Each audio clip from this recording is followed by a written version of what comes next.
thank you for taking the time out today to talk to us. Could I start by asking the first question? What does the government do to support those students who have maybe set up their own business and need support? I think the key thing which we want to do is to make enterprise and entrepreneurship part of school life. It's part of being taught, but also through the kind of competitions which we now see in Young Enterprise Week around the country, Global Entrepreneurship Week as well. We actually see young people participating, working with local businesses, often running their own businesses, learning about the world of work, about ambition, about enterprise, about having an idea, and then working as a team to bring it to fruition. And if we can do that in every school, I think 90% of schools are now engaged in entrepreneurship education. But we'd like it to be all schools. Yeah, I mean, we're investing quite a lot of money in enterprise education now. With £55 million a year, we've got about 300,000 employers now working with schools on enterprise education. So we're starting to make some really good progress, but there's more that we can do, and sort of things like financial literacy, which will now become compulsory in all schools through bringing in personal, social and health education as a compulsory subject, I think will help too. How is the transition between enterprise education and the development of entrepreneurs and business leaders being managed?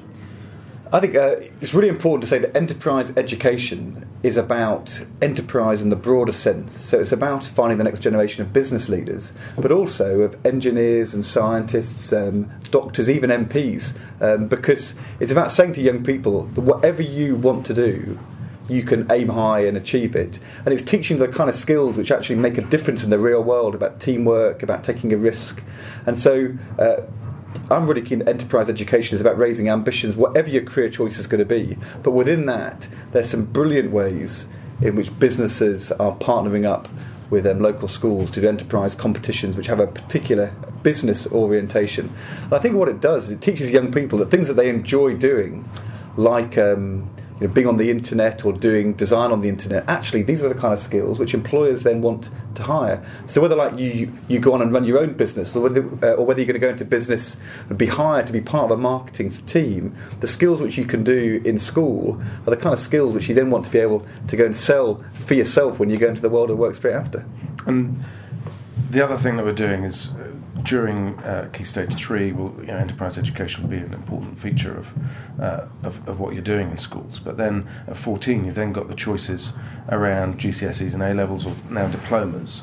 The diplomas have been designed by employers, by employer organisations. They include a lot of those employability skills that employers say that they want and that the self-employed people say that they need.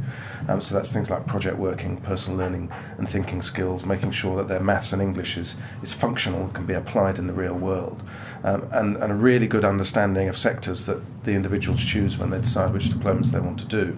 We're doing a little bit of that in A-levels as well, with more with the extended project and with some of the longer questions. But I think the diplomas are a really exciting opportunity to translate enterprise education into something more deeply related to the world of work, so that then you can go on and set up your own business with that sort of confidence.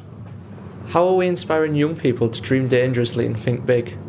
Well, you've got MPs in Hull who've got a real reputation for thinking dangerously, thinking big. That's their reputation down here in Westminster. Diana Johnson, Alan Johnson, obviously John Prescott as well. These are all, big politicians who've done big things, and it seems to me that Hull's setting the pace, and we've got to keep up with it. And Hull's also got the best example around at the moment in terms of realising your dreams in the football club.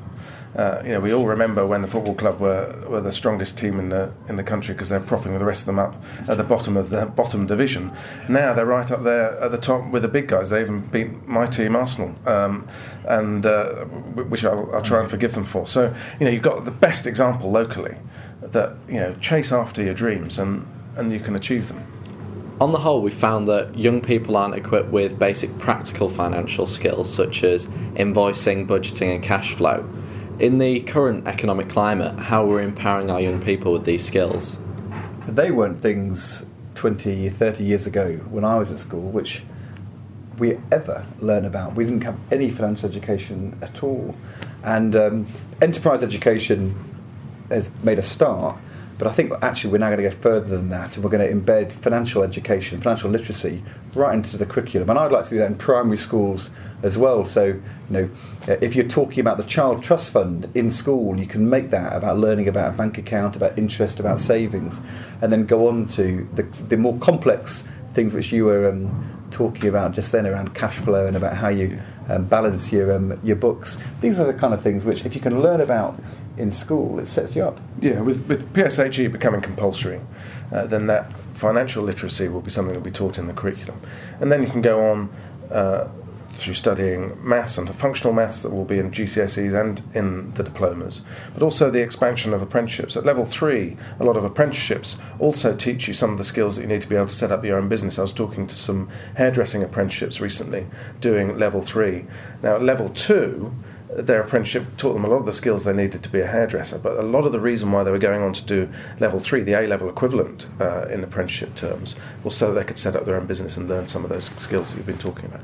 What is being done to ensure large established businesses are taking their time out to work with young entrepreneurs who are setting up business? When I was at school, we used to have each year a visit from the police and for the Ministry of Defence, and we had a falconer would come and do a falcon display, which was a local business because I think he was a friend of the head teacher. But other than that, we never ever had a employer, a business come into the school ever. And that is changing now dramatically. As Jim said, through the diplomas, we've got hundreds of thousands of employers, not just doing work experience for 1 week, but really getting involved in the way in which we teach courses and teach the diplomas. What employers say is they want young people coming out of school with skills in communication, verbal communication, in teamwork, in how to assess a risk, how to take an idea and then make it work. The kind of things which in the past we've not taught enough in schools. I think too much in the past it's been about doing a written exam on your own and not being being risk-taking, but looking at last year's exam paper, working out how to answer the questions. I think what we're trying to do in the curriculum, especially to the diploma, is make it much more suited to the kind of skills employers are going to need. Yeah, and there's a lot of big employers now who, both for themselves but also through some of the other smaller businesses that they work with, are wanting to get involved through getting some of their staff being school governors, who want to get involved through the work on diplomas and work experience, who want to say to some of their staff, if you're ready to change careers, why don't you come in to teach science, technology, engineering, maths, some of the priority subjects that we're engaging with employers on. So there's a really strong appetite now from the big employers and from us for schools to work much more closely with business. How can we ensure that enterprise is grounded in the curriculum and that every child experiences enterprise education at more than one point in their personal development? The point you just said there, which is completely right, is grounding it in the curriculum.